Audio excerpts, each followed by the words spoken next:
सवाल ये पूछना चाहते हैं कि जादू यानी मैजिक के प्रोडक्ट जो बाजार में होलसेल में मिलते हैं उनको बेचना कैसा है? तो जादू के सामान को बेचना, अब इसकी दो सूरतें हो सकती हैं। एक सूरत तो ये हो सकती है कि कोई ऐसा सामान है जो जनरली सामान भी है और वो जादू में भी इस्तेमाल होता है और एक बंदा उसको बेचता है। मिसाल के तौर पर कोई सुई बेचता है अपनी दुकान के ऊपर, धागे, सुई या दूसरी ऐसी चीजें, और वो सामान जो है वो जादू में भी इस्तेमाल होता है, तो उसका बेचना उसको जायज है। ले जाने वाला क्या काम करेगा वो जाने, और उसका वो मामला रहेगा। और एक सूरत ये हो सकती है कि उसने अपनी दुकान में टोटल सामान ही जादू टोने के रखे हुए हैं कि हर बंदे को आसानी के तौर पे सब सामान उस दुकान से मिल जाएगा।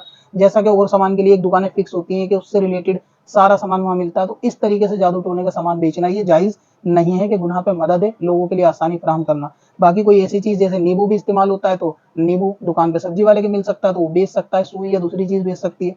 और कोई पर्टिकुलर ऐसी चीज है कि जो खास जादू में इस्तेमाल होती है और दूसरा उसका कोई इस्तेमाल नहीं, जैसे नकली गुड्डा बना के जादू के लिए, तो उसका बेचना जायज नहीं है। और जो बेचना जायज है वो कॉमन चीज है जो बाकी चीजों में इस्तेमाल हो सकती है, वो है।